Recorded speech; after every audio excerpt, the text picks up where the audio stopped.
നമസ്കാരം. എല്ലാ തുല്യതാ പഠിതാക്കളെയും +2 പൊളിറ്റിക്കൽ സയൻസിൻ്റെ അതിപ്രധാനമായൊരു ക്ലാസ്സിലേക്ക് സ്വാഗതം ചെയ്യുന്നു. ഇന്നത്തെ ക്ലാസ്സിൽ നമ്മൾ +2 തുല്യത പൊളിറ്റിക്കൽ സയൻസിൻ്റെ ഏറ്റവും പ്രധാനപ്പെട്ട ചോദ്യങ്ങളിലൂടെ കടന്നു പോകുന്നു. ഇത് ഒരു മോഡൽ പരീക്ഷ ചോദ്യപേപ്പർ വിശകലനമാണ്. ആദ്യത്തെ ചോദ്യം, ഇന്ത്യയിലെ ആദ്യത്തെ ഭാഷാ സംസ്ഥാനം ഏതാണെന്നാണ്. ആന്ധ്രാപ്രദേശാണ് ഉത്തരം. ഭാഷാടിസ്ഥാനത്തിൽ ആദ്യമായിട്ട് രൂപീകരിച്ച സംസ്ഥാനം ആന്ധ്രാപ്രദേശാണ്. ചോദ്യം, ഇന്ത്യയിലെ ആദ്യത്തെ ഭാഷാ സംസ്ഥാനം ഏതാണ്? ഉത്തരം ആന്ധ്രാപ്രദേശാണ്. രണ്ടാമത്തെ ചേരുംപടി ചേർക്കാനുള്ളതാണ്. അവിടെ ജയപ്രകാശ് നാരായണൻ സോഷ്യലിസ്റ്റ് പാർട്ടിയുമായി ബന്ധപ്പെട്ടതാണ്. ജയപ്രകാശ് നാരായൺ സോഷ്യലിസ്റ്റ് പാർട്ടി, ശ്യാമപ്രസാദ് മുഖർജി ഭാരതീയ ജനസംഘം, സി രാജഗോപാലാചാരി സ്വതന്ത്ര പാർട്ടി, EMS നമ്പൂതിരിപ്പാട് CPI. അങ്ങനെ ABCD 4 മാച്ച് ചെയ്യാൻ കൊടുത്തിട്ടുണ്ട്. ജയപ്രകാശ് നാരായണൻ സോഷ്യലിസ്റ്റ് പാർട്ടി, ശ്യാമപ്രസാദ് മുഖർജി ഭാരതീയ ജനസംഘം, സി രാജഗോപാലാചാരി സ്വതന്ത്ര പാർട്ടി, EMS നമ്പൂതിരിപ്പാട് CPI. അവിടെ 4 പാർട്ടിയുടെ പേരും അതിൻ്റെ നേതാക്കളുടെ പേര് തന്നിട്ട് മാച്ച് ചെയ്യാൻ കൊടുത്തിരിക്കുകയാണ്. നമ്മൾ ആ ചോദ്യത്തിൽ അത് പറഞ്ഞു കഴിഞ്ഞു. അപ്പോൾ ഇത് ഇമ്പോർട്ടൻ്റ് ആണ്. ആ പാർട്ടിയുടെ പേരും ആ പാർട്ടിയുടെ ആളുകളുടെ പേരൊക്കെ ഇമ്പോർട്ടൻ്റ് പഠിക്കണം. മൂന്നാമത്തെ ചോദ്യം നോക്കൂ. ആസൂത്രണ കമ്മീഷൻ ചെയർമാൻ ആരാണെന്നാണ്. ഉത്തരം പ്രധാനമന്ത്രിയാണ്. ആസൂത്രണ കമ്മീഷൻ ചെയർമാൻ പ്രധാനമന്ത്രിയാണ്. നാലാമത്തെ ചോദ്യം വീണ്ടും ചേരുംപടി ചേർക്കാനാണ്. ചൗ എൻ ലായി പഞ്ചശീല തത്വങ്ങളുമായി ബന്ധപ്പെട്ടതാണ്. പഞ്ചശീല തത്വങ്ങളാണ് ചൗ എൻ ലായി. ദലൈലാമ ടിബറ്റൻ ആത്മീയ നേതാവാണ് ദലൈലാമ. ഇന്ദിരാഗാന്ധി സിംല കരാർ. ലാൽ ബഹദൂർ ശാസ്ത്രി താഷ്കൻഡ് കരാറുമായി ബന്ധപ്പെട്ടതാണ്. അപ്പോൾ ഈ കരാറും ആ നേതാക്കന്മാരുടെ പേര് ഇമ്പോർട്ടൻ്റ് ആണ്. ചൗ എൻ ലായി പഞ്ചശീല തത്വങ്ങളുമായി ബന്ധപ്പെട്ട് കിടക്കുന്നു. ദലൈലാമ ടിബറ്റൻ ആത്മീയ നേതാവാണ്. ഇന്ദിരാഗാന്ധിയാണ് സിംല കരാറിൽ ഒപ്പുവെച്ചത്. ലാൽ ബഹദൂർ ശാസ്ത്രിയാണ് താഷ്കൻഡ് കരാറിൽ ഒപ്പുവെച്ചത്. അപ്പോൾ ചൗ എൻ ലായ് പഞ്ചശീല തത്വങ്ങൾ, ദലൈലാമ ടിബറ്റൻ ആത്മീയ നേതാവ്, ഇന്ദിരാഗാന്ധി സിംല കരാർ, ലാൽ ബഹദൂർ ശാസ്ത്രി താഷ്കൻഡ് കരാർ. അടുത്ത ചോദ്യം നമ്പർ 5 നോക്കൂ. അവിടെ ജയ് ജവാൻ ജയ് കിസാൻ മാച്ച് ചെയ്യേണ്ടത് ലാൽ ബഹദൂർ ശാസ്ത്രിയുമായി ബന്ധപ്പെട്ടാണ്. ജയ് ജവാൻ ജയ് കിസാൻ ലാൽ ബഹദൂർ ശാസ്ത്രി. ഗരീബി ഹട്ടാവോ ഇന്ദിരാഗാന്ധിയാണ്. നോൺ കോൺഗ്രസിസം രാം മനോഹർ ലോഹിയാണ്. രാം മനോഹർ ലോഹിയുമായി ബന്ധപ്പെട്ട് കിടക്കുന്നു.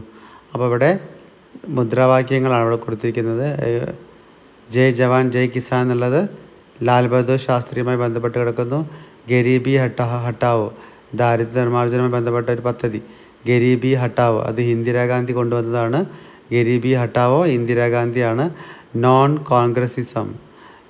കോൺഗ്രസിസം രാം മനോഹർ ലോഹിയ. ഇപ്പോൾ നമ്മൾ 5 ചോദ്യോത്തരങ്ങൾ ഡിസ്കസ് ചെയ്ത് കഴിഞ്ഞു.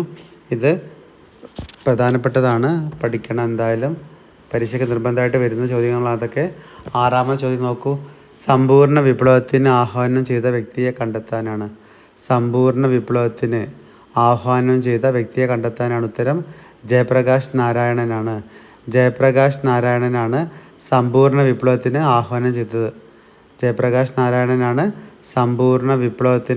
ആഹ്വാനം ചെയ്ത വ്യക്തി. 7th ക്വസ്റ്റ്യൻ, നർമ്മദ ബച്ചാവോ ആന്തോളൻ നേതാവിനെ കണ്ടെത്താനാണ്. മേധാ പട്കറാണ്. അത് സുന്ദർലാൽ ബഹുഗുണായിട്ട് തെറ്റിയതരുത്. ചിപ്കോ പ്രസ്ഥാനത്തിലാണ് ആര് വരുന്നത്? സുന്ദർലാൽ ബഹുഗുണ. ചിപ്കോ പ്രസ്ഥാനം സുന്ദർലാൽ ബഹുഗുണയും. ഇവിടെ ചോദിച്ചിരിക്കുന്ന 7ാമത്തെ ചോദ്യം നർമ്മദ ബച്ചാവോ ആന്തോളനാണ്. ആന്തോളൻ മേധാ പട്കറാണ് എൻ്റെ നേതാവ്. ക്വസ്റ്റ്യൻ നമ്പർ 8, തന്നിരിക്കുന്നവയിൽ നിന്നും സോവിയറ്റ് യൂണിയൻ നയിച്ചിരുന്ന സൈനിക സഖ്യം ഏതാണെന്നാണ്. സോവിയറ്റ് യൂണിയൻ്റെ സൈനിക സഖ്യത്തിൻ്റെ പേര് വായ്സാ സന്ധിയാണ്. വായ്സാ ഉടമ്പടിയാണ് അല്ലെങ്കിൽ വായ്സാ സന്ധി എന്ന് പറയും. അതാണ് സോവിയറ്റ് യൂണിയൻ്റെ സൈനിക സഖ്യം. അപ്പോൾ ബ്രാക്കറ്റിൽ കണ്ടില്ലേ നാറ്റോ ഒക്കെ എന്ന അമേരിക്കയുടെ ആണ്. നാറ്റോ സീറ്റോ സെൻറ്റോ എന്നൊക്കെ പറഞ്ഞത് അമേരിക്കയുടെ ആണ്. നാറ്റോ സീറ്റോ സെൻറ്റോ എന്നൊക്കെ പറഞ്ഞത് അമേരിക്കയുടെ സൈനിക സഖ്യങ്ങളാണ്. ചോദ്യം സോവിയറ്റ് യൂണിയൻ നയിച്ചിരുന്ന സൈനിക സഖ്യത്തിൻ്റെ പേരാണ്. അത് വായ്സാ സന്ധിയാണ്. വായ്സാ സന്ധി, വായ്സാ ഉടമ്പടി എന്നൊക്കെ പറയും. അടുത്തത് വീണ്ടും ചേരുംപടി ചേർക്കാൻ വന്നിരിച്ചിട്ടുണ്ട്. ഓപ്പറേഷൻ ഇൻഫിനിറ്റ് റീച്ച് ഉണ്ട്. Operation infinite reach Sudan, Afghanistan എന്നിവിടങ്ങളിലെ അൽ ഖ്വയ്ദയുമായി ബന്ധപ്പെട്ടാണ് operation infinite reach. Operation enduring freedom ആഗോള ഭീകരക്കെതിരെയാണ് യുദ്ധത്തിനെ വിളിക്കുന്ന, അതിനാണ് നമ്മൾ ഓപ്പറേഷൻ എൻഡ്യൂറിങ് ഫ്രീഡം എന്ന് പേരിട്ട് വിളിച്ചത്. അടുത്ത ഓപ്പറേഷൻ ഡെസേർട്ട് സ്റ്റോമാണ് ആദ്യകാല ഗൾഫ് യുദ്ധം. ആദ്യ ഗൾഫ് യുദ്ധമാണ് ഓപ്പറേഷൻ ഡെസേർട്ട് സ്റ്റോം. 10ാമത് ചോദ്യം, അവിടെ ഡയഗ്രാം പൂർത്തീകരിക്കാനാണ്. ആസിയൻ അടിസ്ഥാന ശിലകളാണ്. ആസിയനുമായി ബന്ധപ്പെട്ടാണ്. അപ്പോൾ സുരക്ഷാ സമൂഹം, സാമ്പത്തിക സമൂഹം, സാമൂഹികവും സാംസ്കാരികവുമായ സമൂഹം. ആസിയൻ അറിയാലോ, തെക്ക് കിഴക്ക് നമ്മുടെ ഏഷ്യൻ രാജ്യങ്ങളാണ്. അവരെ വിളിക്കുന്ന പേരാണ് ആസിയൻ. അപ്പോൾ ആസിയൻ്റെ അടിസ്ഥാന ശിലകൾ എങ്ങനെയാണ്? സുരക്ഷാ സമൂഹം, സാമ്പത്തിക സമൂഹം, സാമൂഹിക സാംസ്കാരിക സമൂഹം. സുരക്ഷാ സമൂഹം, സാമ്പത്തിക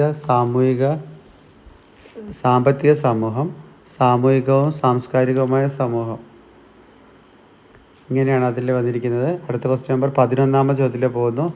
സ്വതന്ത്ര ഇന്ത്യ ധാരാളം വെല്ലുവിളികൾ നേരിട്ടിരുന്നു. ഇവയിൽ പ്രധാനപ്പെട്ട 3 വെല്ലുവിളികളാണ് ചോദിച്ചിരിക്കുന്നത്. സ്വതന്ത്ര ഇന്ത്യ ധാരാളം വെല്ലുവിളികൾ നേരിട്ടിരുന്നു. ഇവയിൽ പ്രധാനപ്പെട്ട 3 വെല്ലുവിളികളാണ്. അതൊരു ഉത്തരം രാഷ്ട്രനിർമ്മാണം, ജനാധിപത്യ വ്യവസ്ഥയ്ക്ക് രൂപം നൽകുക, സമൂഹത്തിലെ എല്ലാ ജനവിഭാഗങ്ങളുടെയും ക്ഷേമവും ഐശ്വര്യവും ഉറപ്പാക്കൽ. ഇതാണ് ഇന്ത്യൻ ജനാധിപത്യം നേരിടുന്ന പ്രധാന വെല്ലുവിളികൾ. ടെക്സ്റ്റ് ബുക്കിൽ 1ാമത് ടെക്സ്റ്റ് ബുക്കിൽ പേജ് നമ്പർ 11ലാണ്. ടെക്സ്റ്റ് ബുക്ക് 1 പേജ് നമ്പർ 11 ഉത്തരം. ചോദ്യം ഒന്നുകൂടെ ആവർത്തിക്കുന്നു. സ്വതന്ത്ര ഇന്ത്യ ധാരാളം വെല്ലുവിളികൾ നേരിട്ടിരുന്നു. അപ്പോൾ ഇവയിൽ പ്രധാനപ്പെട്ട 3 വെല്ലുവിളികളാണ്. അതായത് സ്വതന്ത്ര ഇന്ത്യ നേരിടുന്ന വെല്ലുവിളികൾ. ഉത്തരം രാഷ്ട്ര നിർമ്മാണം, ജനാധിപത്യ വ്യവസ്ഥയ്ക്ക് രൂപം നൽകുക, സമൂഹത്തിലെ എല്ലാ വിഭാഗം ജനങ്ങളുടെയും ക്ഷേമവും ഐശ്വര്യവും ഉറപ്പാക്കൽ. ഇതൊക്കെയാണ് എന്ത് ഇന്ത്യ നേരിടുന്ന വെല്ലുവിളികൾ. അടുത്ത ചോദ്യം 12ാമത് ചോദ്യം, മാരകശക്തി എന്ന നിലയിൽ അമേരിക്കയുടെ മേധാവിത്വം ചുരുക്കി വിവരിക്കാനുള്ള ചോദ്യമുണ്ട്. മാരകശക്തി എന്ന നിലയിൽ അമേരിക്കയുടെ മേധാവിത്വം ചുരുക്കി വിവരിക്കുക എന്നുള്ളത് text book number 2 page number 46ആണ്. Text book number 2 page number 46ലാണ് ഉത്തരം. ചോദ്യം മനസ്സിലായല്ലോ. അമേരിക്കയുടെ മാരകശക്തി എന്ന നിലയിൽ അമേരിക്കയുടെ മേധാവിത്വമാണ്. അത് പേജ് നമ്പർ 46ലുണ്ട്. ഉത്തരം എങ്ങനെയാണ്? രാഷ്ട്രങ്ങൾ ആധിപത്യം സ്ഥാപിക്കുന്നതിന് മാരകമായ രീതികൾ സ്വീകരിക്കാറുണ്ട്. രാഷ്ട്രങ്ങൾ ആധിപത്യം സ്ഥാപിക്കുന്നതിന് മാരകമായ രീതികൾ സ്വീകരിക്കാറുണ്ട്. ഗ്രീസിലെ നഗരരാഷ്ട്രങ്ങളുടെ മേലാണ് ഏതൻസിന് മേൽക്കോയ്മ ഉണ്ടായിരുന്നതായി കാണാം. അപ്പോൾ അവിടെയാണ് എന്ത് ചെയ്യുന്നത്? ഈ ഗ്രീസിലാണ് എന്ത് ചെയ്യുന്നത്? ഈ മാരകശക്തി എന്ന ആശയം രൂപം കൊണ്ടത്. ആധിപത്യം ഗ്രീസിലാണ് ഈ മാരകശക്തി ആധിപത്യം എന്ന ആശയം രൂപം കൊണ്ടത്. അപ്പോൾ 2 പോയിന്റ് പഠിച്ചു. ഒന്ന് എന്താണ്? രാഷ്ട്രങ്ങൾ ആധിപത്യം സ്ഥാപിക്കുന്നതിന് മാരകമായ രീതികൾ സ്വീകരിക്കാറുണ്ട്. രാഷ്ട്രങ്ങൾ ആധിപത്യം സ്ഥാപിക്കുന്നതിന് മാരകമായ രീതികൾ സ്വീകരിക്കാറുണ്ട്. ഗ്രീസിലാണ് ഈ മാരകാധിപത്യം എന്ന ആശയം രൂപം കൊണ്ടത്. അമേരിക്കയുടെ ആധിപത്യ നിലപാടുകളുമായി ബന്ധപ്പെട്ടുകൊണ്ടാണ് ഈ ആശയം പ്രസക്തമാകുന്നത്. സമകാലിക രാഷ്ട്രീയത്തിൽ ഈ അമേരിക്ക എടുക്കുന്ന ആധിപത്യ സമീപനങ്ങൾ പലപ്പോഴും സൈനികമാണ്. സൈനിക ശക്തിയുടെ മേൽക്കോയ്മ കൊണ്ടാണ് സമകാലിക അമേരിക്ക ഏറ്റവും ശക്തമായ രാജ്യമായി നിലകൊള്ളുന്നത്. നമുക്കറിയാം, ഏറ്റവും ശക്തമായ രാജ്യമാണ് അമേരിക്ക. ലോകത്തിൻ്റെ ഏത് മൂലയിലും എത്തിച്ചേരാനും സൈനികമായി ഇടപെടാനും അമേരിക്കയ്ക്ക് കഴിയുന്നു. ലോകത്തിൻ്റെ ഏത് മൂലയിലും എത്തിച്ചേരാനും സൈനികമായ ഇടപാടുകൾ നടത്താനും അമേരിക്ക സാധിക്കുന്നു. അതുകൊണ്ടാണ് ഈ അമേരിക്കയെ എന്ന് വിളിക്കുന്ന അമേരിക്കയുടെ മേധാവിത്വം, മാരകശക്തി എന്ന നിലയിൽ അമേരിക്കയുടെ മേധാവിത്വം അറിയപ്പെടുന്നത്. ഇത് 2003 അമേരിക്കയുടെ ഇറാഖ് അധിനിവേശത്തിൽ സാധാരണക്കാരായ ആയിരക്കണക്കിന് മനുഷ്യരാണ് കൊല്ലപ്പെട്ടത്. 2003 അമേരിക്കയുടെ ഇറാഖ് അധിനിവേശത്തിൽ സാധാരണക്കാരായ ആയിരക്കണക്കിന് മനുഷ്യരാണ് കൊല്ലപ്പെട്ടത്. അതുപോലെ അമേരിക്കൻ ആക്രമണങ്ങളിൽ മരണപ്പെട്ടവരും മുറിവേറ്റവരുമായി ഒരുപാട് പേരുണ്ട്. ദക്ഷിണാഫ്രിക്ക, ഓസ്ട്രേലിയ, അഫ്ഗാനിസ്ഥാൻ, യുഗോസ്ലാവിയ തുടങ്ങിയ രാജ്യങ്ങളെല്ലാം നമുക്ക് എന്ത് കാണാം? അമേരിക്കയുടെ ആക്രമണങ്ങളിൽ മരണപ്പെട്ടവരെയും അതുപോലെ മുറിവേറ്റവരുമായ ഒരുപാട് പേര് നമുക്ക് അവിടെയൊക്കെ കാണാൻ പറ്റും. അതുകൊണ്ടാണ് ഇത് അമേരിക്കയുടെ മാരകശക്തി ആധിപത്യം എന്ന പേരിൽ അറിയപ്പെടുന്നത്. അപ്പോൾ ഇത് text book 2 page number 44 important ആണ്, നോട്ട് എഴുതിയിട്ട് പഠിച്ചോളണം. അടുത്ത ചോദ്യത്തിലേക്ക് പോകുന്നു. ചോദ്യം നമ്പർ 13. 13ാമത് ചോദ്യം UNOയുടെ പ്രധാന ഘടകങ്ങളാണ്. UNOയുടെ നമുക്കറിയാം UNO പറഞ്ഞാൽ എന്താണ്? യുണൈറ്റഡ് നാഷൻ ഓർഗനൈസേഷൻ, ഐക്യരാഷ്ട്ര സംഘടന. ഐക്യരാഷ്ട്ര സംഘടനയുടെ പ്രധാന ഘടകങ്ങൾ ചോദിക്കുകയും പരീക്ഷയ്ക്ക് ടെക്സ്റ്റ് ബുക്ക് 2 പേജ് നമ്പർ 83 ഉത്തരം. ടെക്സ്റ്റ് 2 പേജ് 83 ഉത്തരം. ഇത് നമുക്കൊരു കോഡ് ഉപയോഗിച്ച് പഠിക്കാം. പൊതുസഭ, രക്ഷാസമിതി, സെക്രട്ടേറിയറ്റ്, ട്രസ്റ്റിപ്പ് കൗൺസിൽ, അന്താരാഷ്ട്ര നീതിന്യായ കോടതി, സാമ്പത്തിക സാമൂഹ്യ സമിതി, ഇങ്ങനെ 6 ഘടകങ്ങളുണ്ട്. ചോദ്യം ഉത്തരം. എത്ര ഘടകങ്ങളുണ്ട്? UNOക്ക് 6 ഘടകങ്ങളുണ്ട്. ഏതൊക്കെയാണ്? പൊതുസഭ, രക്ഷാസമിതി എന്നും പറയും, സുരക്ഷാ സമിതി എന്നും പറയും, ട്രസ്റ്റിഷിപ്പ് കൗൺസിൽ, അന്താരാഷ്ട്ര നീതിന്യായ കോടതി, സാമ്പത്തിക സാമൂഹിക സമിതി. നമുക്ക് എല്ലാത്തിൻ്റെയും ആദ്യ അക്ഷരം വെച്ച് കോഡ് ഉണ്ടാക്കാം. പൊര സെട്രാസ എന്ന് കോഡ് ഉണ്ടാക്കാം. പൊര സെട്രാസ. പൊര എന്താ? പൊതുസഭയും രക്ഷാസമിതി നമ്മൾ പൊര എന്ന് പഠിക്കുന്നത്. പൊതുസഭ, രക്ഷാസമിതി പൊര കിട്ടി. അടുത്ത് സെക്രട്ടേറിയറ്റും ട്രസ്റ്റിപ്പ് കൗൺസിലുമാണ് അസ പറയുമ്പോൾ അന്താരാഷ്ട്ര നീതിന്യായ കോടതിയുടെ ആയും സാമ്പത്തിക സാമൂഹ്യ സമിതിയുടെ സായുമാണ്. അങ്ങനെയാണ് അസ എന്ന് വന്നത്. പൊതുസഭ, രക്ഷാസമിതി, സെക്രട്ടേറിയറ്റ്, ട്രസ്റ്റിഷിപ്പ് കൗൺസിൽ, അതുപോലെ അന്താരാഷ്ട്ര നീതിന്യായ കോടതി, സാമ്പത്തിക സാമൂഹിക സമിതി. ആ കോഡ് വെച്ച് നമുക്ക് ഓർമ്മ ഉണ്ടാവും. ചോദ്യം മനസ്സിലായല്ലോ? ഐക്യരാഷ്ട്ര സംഘടനയുടെ, അത് UNOയുടെ എന്താണ് ഘടകങ്ങളാണ് ചോദിച്ചത്. ചോദിക്കുക പരീക്ഷയ്ക്ക്. പൊതുസഭ, രക്ഷാസമിതി, സെക്രട്ടേറിയറ്റ്, ട്രസ്റ്റിപ്പ് കൗൺസിൽ, അന്താരാഷ്ട്ര നീതിന്യായ കോടതി, സാമ്പത്തിക സാമൂഹിക സമിതി. അടുത്ത ചോദ്യം പോകുന്നു. 14ാമത്തെ ചോദ്യം UN സുരക്ഷാ സമിതിയിൽ സ്ഥിരാംഗം ആകാനുള്ള ഇന്ത്യയുടെ ഏതെങ്കിലും 3 യോഗ്യതകൾ കണ്ടെത്താനാണ്. ഇന്ത്യ സ്ഥിരാംഗമാണ് നമ്മുടെ ഐക്യരാഷ്ട്ര സംഘടനയിലെ UN സുരക്ഷാ സമിതിയിൽ സ്ഥിരാംഗമാണ് ഇന്ത്യ. അപ്പോൾ ആ ഇന്ത്യക്ക് അതിൽ സ്ഥിരമാകാനുള്ള യോഗ്യത എന്തെല്ലാമെന്നാണ് യോഗ്യതകളാണ് ചോദിച്ചത്. ഉയർന്ന ജനസംഖ്യ, ഏറ്റവും വലിയ ജനാധിപത്യ രാജ്യം, സംസ്കാരത്തിലെ വൈവിധ്യം. ഈ 3 പോയിൻ്റാണ് ഐക്യരാഷ്ട്ര സംഘടനയിലെ സ്ഥിര സമിതിയിൽ അംഗമാകാൻ ഇന്ത്യക്ക് കഴിയാൻ കാരണം. ഈ 3 കാര്യങ്ങളുള്ളതുകൊണ്ടാണ് ഐക്യരാഷ്ട്ര സംഘടനയിൽ UNO സുരക്ഷാ സമിതിയിൽ സ്ഥിരാംഗമാകാനുള്ള ഇന്ത്യയുടെ 3 യോഗ്യതകളാണ് പരീക്ഷ ചോദിക്കുക. ഐക്യരാഷ്ട്ര സംഘടനയുടെ സ്ഥിരാംഗങ്ങൾ, സുരക്ഷാ സമിതിയിലെ സ്ഥിരാംഗമാകാനുള്ള ഇന്ത്യയുടെ ആ യോഗ്യത എന്തെല്ലാമെന്നാണ് ചോദിച്ചത്. അപ്പോൾ ഉയർന്ന ജനസംഖ്യ ഉണ്ട് ഇന്ത്യയിൽ, അതുപോലെ ഏറ്റവും വലിയ ജനാധിപത്യ രാജ്യമാണ് ഇന്ത്യ. ഏറ്റവും വലിയ ജനാധിപത്യ രാജ്യമാണ് ഇന്ത്യ. 3 സംസ്കാരത്തിലെ വൈവിധ്യം. ഈ 3 പോയിൻ്റാണ് ഇന്ത്യക്ക് ഐക്യരാഷ്ട്ര സംഘടനയുടെ സുരക്ഷാ സമിതിയിൽ സ്ഥിരാംഗമാകാനായിട്ട് കാരണമായത്. അടുത്ത ചോദ്യം 15. സമകാലിക ലോകം അഭിമുഖീകരിക്കുന്ന ഏതെങ്കിലും 3 പാരിസ്ഥിതിക പ്രശ്നങ്ങളാണ്. സമകാലിക ലോകം അഭിമുഖീകരിക്കുന്ന ഏതെങ്കിലും 3 പാരിസ്ഥിതിക പ്രശ്നങ്ങളാണ് ചോദ്യം.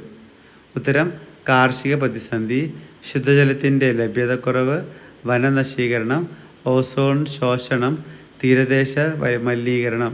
ഇവിടെ ഞാൻ 5 പോയിൻ്റ് എഴുതിയിട്ടുണ്ട്. പരീക്ഷയ്ക്ക് നമുക്ക് 3 പോയിൻ്റൊക്കെ ചോദിക്കുകയുള്ളൂ. ഇവിടെ ഈ ക്വസ്റ്റ്യനിൽ ചോദിച്ച 3 പോയിൻ്റാണ്. ചോദ്യം മനസ്സിലായല്ലോ? സമകാലിക ലോകം അഭിമുഖീകരിക്കുന്ന ഏതെങ്കിലും 3 പാരിസ്ഥിതിക പ്രശ്നങ്ങളാണ് ഉത്തരം. കാർഷിക പ്രതിസന്ധി, ശുദ്ധജലത്തിൻ്റെ ലഭ്യതക്കുറവ്, വനനശീകരണം, ഓസോൺ ശോഷണമുണ്ട്, തീരദേശ മലിനീകരണം. ഇതൊക്കെ എന്താണ്? നമ്മുടെ ലോകം അഭിമുഖീകരിക്കുന്ന പ്രശ്നങ്ങളാണ്.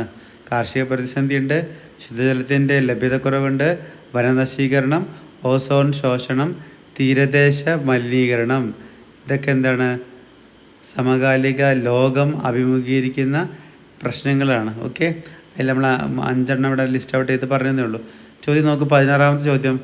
പാരിസ്ഥിതിക പ്രശ്നങ്ങളിൽ ഇന്ത്യയുടെ നിലപാടുകൾ എപ്പോഴും ക്രിയാത്മകമാണ്.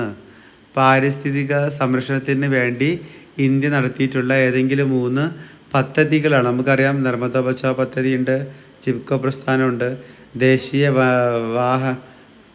വാഹന ഇന്ധന നയമുണ്ട്, ദേശീയ വാഹന ഇന്ധന നയമുണ്ട്, അപ്പോൾ 2003 വൈദ്യുതി നിയമമുണ്ട്.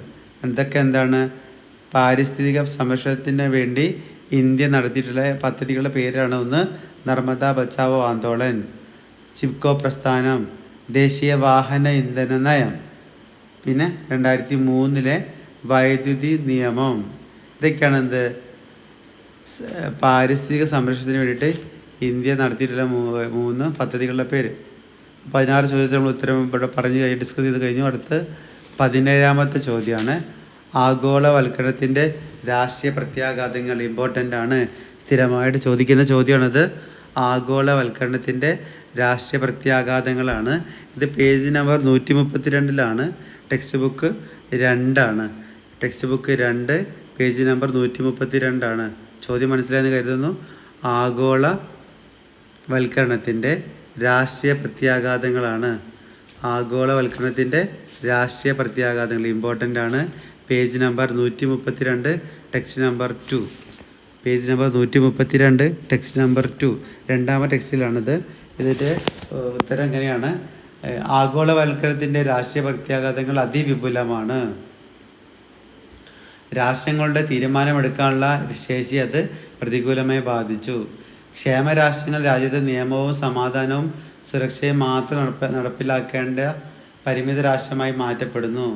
ക്ഷേമരാഷ്ട്രത്തിൻ്റെ സ്ഥാനത്ത് വിപണിക്ക് പ്രാധാന്യം കൊടുത്ത് പ്രവർത്തിക്കുന്ന ബഹുരാഷ്ട്ര കമ്പനികൾ രാഷ്ട്രീയ തീരുമാനം എടുക്കുന്ന സ്ഥിതി സംജാതമായി. ഇത് വിവിധ വിഷയങ്ങളിൽ തീരുമാനമെടുക്കാനുള്ള ഗവൺമെൻറ്റുകളുടെ അധികാരം പരിമിതപ്പെടുത്തി. ഇതാണെന്ത് ആഗോളവൽക്കരണത്തിൻ്റെ രാഷ്ട്രീയ പ്രത്യാഘാതങ്ങൾ എന്ന് പറയുന്നത്. കുറച്ചും കൂടെ പോയിൻ്റ് ഉണ്ട്, അത് നിങ്ങൾ കൂട്ടിച്ചേർക്കണം. പേജ് നമ്പർ 132 33 ടെക്സ്റ്റ് നമ്പർ 2 ആണ്. 17 ചോദ്യം നമ്മളിവിടെ ഡിസ്കസ് ചെയ്ത് കഴിഞ്ഞു.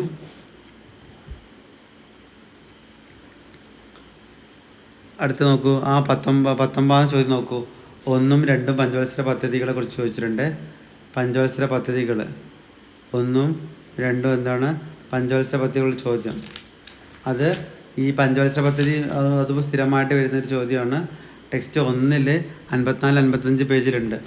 1ാം പഞ്ചവത്സര പദ്ധതിയും 2ാം പഞ്ചവത്സര പദ്ധതി താരതമ്യം ചെയ്യാൻ ചോദിക്കും. 54-55 അതിൻ്റെ ആൾക്കാരുടെ പേര് എഴുതണം, അതിന് ലക്ഷ്യം അറിയാമല്ലോ. 1ാം പഞ്ചവത്സര പദ്ധതി കൃഷിക്കാണ്, 2ാം പഞ്ചവത്സര പദ്ധതി വ്യവസായത്തിനാണ് ഊന്നൽ നൽകിയത്. അപ്പോൾ പഞ്ചവത്സര പദ്ധതി ഇമ്പോർട്ടൻ്റ് ആണ്. പേജ് നമ്പർ 55 54-55 56 ഉണ്ടത്. അപ്പോൾ ആദ്യം വർഷം സ്പെസിഫൈ ചെയ്യണം. 1951 മുതലാണ്, അല്ല 51 മുതൽ 56 കാലഘട്ടത്തിൽ എന്ത് ചെയ്ത് നമ്മൾ ഈ 5 വർഷം ഉണ്ട്. 51 മുതൽ 56 വരെ. ഇതാണ് 1ാം പഞ്ചവത്സര പദ്ധതിയുടെ വർഷം, 1951 മുതൽ 56 വരെ. പിന്നെ ഡോക്ടർ KN രാജാണ് 1ാം പഞ്ചവത്സര തയ്യാറാക്കിയത്. ഈ പദ്ധതി തയ്യാറാക്കിയുള്ള പേര് ഡോക്ടർ KN രാജാണ്. പിന്നെ 2 രാജ്യത്തെ ചക്രത്തിൽ നിന്ന് മോചിപ്പിക്കുക ഇതിൻ്റെ പ്രധാന ലക്ഷ്യം. അതോടൊപ്പം എന്താണ് കാർഷിക മേഖലയിലെ പുരോഗതി. രാജ്യത്തെ ചക്രത്തിൽ നിന്ന് മോചിപ്പിക്കുക എന്നുള്ളതും പിന്നെ കാർഷിക മേഖലയിലെ പുരോഗതിയാണ് അങ്ങനെയൊക്കെ പറയുന്നതാണ് ഈ 1ാം പഞ്ചവത്സര പദ്ധതിയുടെ പ്രത്യേകതകൾ. അത് പേജ് നമ്പർ 55-56 അതോടൊപ്പം ചേർത്ത് പഠിക്കേണ്ടതാണ് നമ്മുടെ PC മഹലനോബിസ് ആണ് ഈ 2ാം പഞ്ചവത്സര പദ്ധതി ആവിഷ്കരിച്ച ആളുടെ പേര് PC മഹലനോബിസ് ആണ്. PC മഹലാനോബിസ് ആണ് 2ാം പഞ്ചവത്സര പദ്ധതി രൂപീകരിച്ചത്. അത് പ്രാധാന്യം കൊടുത്തത് വ്യാവസായിക വികസനത്തിനാണ്. ടെക്സ്റ്റ് ബുക്കിൽ നന്നായിട്ട് സ്പെസിഫൈ ചെയ്ത് പറയുന്നുണ്ട് 57-ാം പേജിൽ. അപ്പോൾ അത് നോക്കണം, ഇമ്പോർട്ടൻ്റ് ആണ് 1ാം പഞ്ചവത്സര പദ്ധതി. ടെക്സ്റ്റിൽ ഇവിടെ ക്വസ്റ്റ്യൻ പേപ്പറിൽ ഉള്ള ചോദ്യം 19ാം ചോദ്യം അങ്ങനെ തന്നെയായിരുന്നു.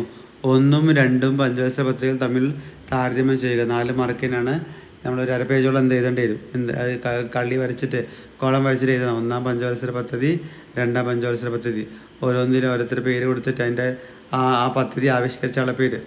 നമുക്കറിയാം, ഒന്നാം പഞ്ചവത്സര പദ്ധതി ആവിഷ്കരിച്ചത് ഡോക്ടർ KN രാജാണ്. എന്നാൽ 2-ാം പഞ്ചവത്സര പദ്ധതി ആരംഭിച്ചത് മഹലനോബിസാണ്. BC മഹലനോബിസാണ് ഈ 2-ാം പഞ്ചവത്സര പദ്ധതി ആവിഷ്കരിച്ചത്. അപ്പോൾ ഈ അടുത്ത ചോദ്യത്തിലേക്ക് പോകുന്നത് നമ്മൾ. അടുത്ത ചോദ്യം എന്താണ്? കോൺഗ്രസിൻ്റെ 20-ാം ചോദ്യം. കോൺഗ്രസിൻ്റെ 1969 പിളർപ്പിലേക്ക് നയിച്ച കാരണങ്ങളാണ്. കോൺഗ്രസിൻ്റെ 1969 പിളർപ്പിലേക്ക് നയിച്ച കാരണങ്ങളാണ്. അതും page number 90 text 2 page number 90 text 2. അതെന്താണ്? ചോദ്യം മനസ്സിലായല്ലോ. കോൺഗ്രസിൻ്റെ പിളർപ്പിലേക്ക് നയിച്ച ഘടകങ്ങളാണ്. കോൺഗ്രസിൻ്റെ പിളർപ്പിലേക്ക് നയിച്ച ഘടകങ്ങളാണ്. അത് പേജ് നമ്പർ 90 നമ്മൾ കണ്ടു. Text number 2. കോൺഗ്രസിൻ്റെ 1969 പിളർപ്പിലേക്ക് നയിച്ച കാരണങ്ങളാണ് നമ്മൾ ഡിസ്കസ് ചെയ്യുന്നത്. അത് പേജ് നമ്പർ നമ്മൾ പറഞ്ഞു കഴിഞ്ഞു. Page number 90. Text book number 2-ൽ 90-ാമത്തെ പേജിലുണ്ട്. അത് കോൺഗ്രസിലെ പിളർപ്പ് 89-ാം പേജിലാണ്. 89-ാമത്തെ പേജിൽ തുടങ്ങിയിട്ട് വായിച്ചാൽ കിട്ടുന്ന മനസ്സിലാവും അത്. അപ്പോൾ ഉത്തരം കിടക്കുന്നത് പേജ് നമ്പർ 90 അതിൽ കൊടുത്തിട്ടുണ്ട്.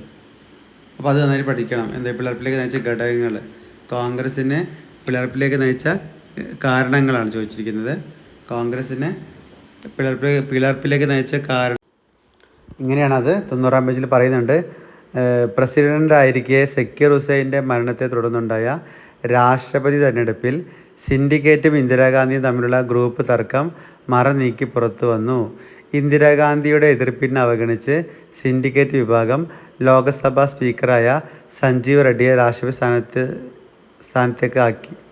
അന്നത്തെ ഉപരാഷ്ട്രപതിയായിരുന്ന VV ഗിരിയെ രാഷ്ട്രപതി സ്ഥാനത്തേക്ക് സ്വതന്ത്ര സ്ഥാനാർത്ഥിയായി മത്സരിപ്പിക്കാൻ ഇന്ദിരാഗാന്ധി തീരുമാനിച്ചു. ഇതോടൊപ്പം 14 ബാങ്കുകളുടെ ദേശസാൽക്കരണം, പ്രിവി പേഴ്സ് റദ്ദാക്കൽ തുടങ്ങിയ ജനകീയ പദ്ധതികൾ പ്രഖ്യാപിക്കുകയും ചെയ്തു.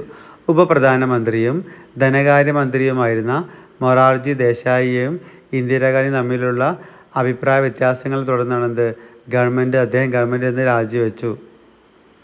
ഈ അഭിപ്രായ ഭിന്നതകൾ കോൺഗ്രസിൽ സർവ്വസാധാരണമാണെങ്കിലും 1967 പ്രസിഡന്റ് തിരഞ്ഞെടുപ്പിൽ ഇരുവിഭാഗവും വിട്ടുവീഴ്ചയില്ലാതെ നിലപാട് സ്വീകരിച്ചു. ഇതാണ് നമ്മൾ ഇപ്പോൾ എഴുതേണ്ടത്. നമ്മുടെ ചോദ്യം എന്തായിരുന്നു? കോൺഗ്രസ്സിലെ 1969 പിളർപ്പിനൊക്കെ നയിച്ച കാരണങ്ങളാണ്. ആ ചോദ്യം നോക്കൂ. 21-ാം ചോദ്യം. ചിപ്കോ പ്രസ്ഥാനം നമുക്കറിയാം. ടെക്സ്റ്റ് ബുക്ക് 1-ൽ 123 ടെക്സ്റ്റ് ബുക്ക് 1-ൽ 123-ാം പേജിലാണ് ചിപ്കോ പ്രസ്ഥാനം. നമ്മളത് ഇതിന് മുന്നേ വീഡിയോ ചെയ്താണ് ചിപ്കോ പ്രസ്ഥാനത്തെ കുറിച്ചിട്ട്. അത് ഇമ്പോർട്ടൻ്റ് ആണ്, നോക്കി പോകണം. Text book 1 page number 123 Chipko പ്രസ്ഥാനം. ഇതിൻ്റെ തന്നെ നമ്മളെ വീഡിയോ ഉണ്ട്, മുൻ ക്ലാസ്സിൽ നമ്മൾ ചെയ്തിട്ടുണ്ട്. അടുത്ത 21 കഴിഞ്ഞ് നമ്മൾ 22-ാമത്തെ ചോദ്യം പോകണം. ക്യൂബൻ മിസൈൽ പ്രതിസന്ധിയെ ചോദിച്ചിട്ടുണ്ട്. ക്യൂബൻ മിസൈൽ പ്രതിസന്ധി നമ്മൾ ടെക്സ്റ്റ് സ്റ്റാർട്ട് ചെയ്യുന്നതാണ്. 2-ാമത്തെ ടെക്സ്റ്റ് ബുക്കിൻ്റെ സ്റ്റാർട്ടിങ്ങിലുള്ളതാണ് ചോദിച്ചത് ടോപ്പിക്കാണത്. ചോദ്യം മനസ്സിലായല്ലോ. ക്യൂബൻ മിസൈൽ പ്രതിസന്ധിയാണ് ചോദിച്ചത്. ക്യൂബൻ മിസൈൽ പ്രതിസന്ധി text book number 2 page number 10 നമ്മുടെ സ്റ്റാർട്ടിങ് തന്നെ. Text book number 2 page number 10 ചോദ്യം. ക്യൂബൻ മിസൈൽ പ്രതിസന്ധി അതെങ്ങനെയാണ്? അമേരിക്കൻ ഐക്യനാടുകളുടെ സമീപം സ്ഥിതി ചെയ്യുന്ന ഒരു കൊച്ചു ദ്വീപാണ് ക്യൂബ. അമേരിക്കൻ ഐക്യനാടുകളുടെ സമീപം സ്ഥിതി ചെയ്യുന്ന ഒരു കൊച്ചു ദ്വീപാണ് ക്യൂബ. കമ്മ്യൂണിസ്റ്റ് ഭരണം നിലനിൽക്കുന്ന ക്യൂബ അമേരിക്കയുടെ ഒരു സഖ്യരാഷ്ട്രവുമായിരുന്നു. മുതലാളിത്ത ചേരിക്ക് നേതൃത്വം നൽകിയിരുന്ന അമേരിക്കയിൽ നിന്ന് ഏത് സമയത്തും അട്ടിമറി ഭീഷണി ഫിഡൽ കാസ്ട്രോയുടെ കമ്മ്യൂണിസ്റ്റ് ക്യൂബയ്ക്ക് നേരെ ഉണ്ടാവുമെന്ന് USSR ഭയപ്പെട്ടിരുന്നു. ക്യൂബയിലേക്ക് വരുന്ന സോവിയറ്റ് യുദ്ധക്കപ്പലുകളെ തടയാൻ American president John F Kennedy ഉത്തരവിട്ടു. ആ പോയിന്റ് ഓർക്കണേ. ക്യൂബയിലേക്ക് വരുന്ന സോവിയറ്റ് യുദ്ധക്കപ്പലുകളെ തടയാൻ American president John F Kennedy ഉത്തരവിട്ടു. ഒപ്പം ക്യൂബയിൽ നിന്ന് മിസൈലുകൾ എത്രയും വേഗം നീക്കം ചെയ്യണമെന്ന് ആവശ്യപ്പെടുകയും ചെയ്തു. ഒരു ലോക യുദ്ധത്തിലേക്ക് നീങ്ങുന്നു എന്ന ആശങ്കയുണ്ടാക്കിയ ഈ സംഭവമാണെന്ത്? ക്യൂബൻ മിസൈൽ പ്രതിസന്ധി. ഇമ്പോർട്ടൻ്റ് ആണ്. അപ്പോൾ ഈ ക്ലാസ് ഇവിടെ നമ്മൾ അവസാനിപ്പിക്കുന്നു. ഇത് നന്നായിട്ട് ആവർത്തിച്ച് കേട്ട് മനസ്സിലാക്കി നോട്ട് എഴുതി പഠിക്കണം. ഇമ്പോർട്ടൻ്റ് ആണ്.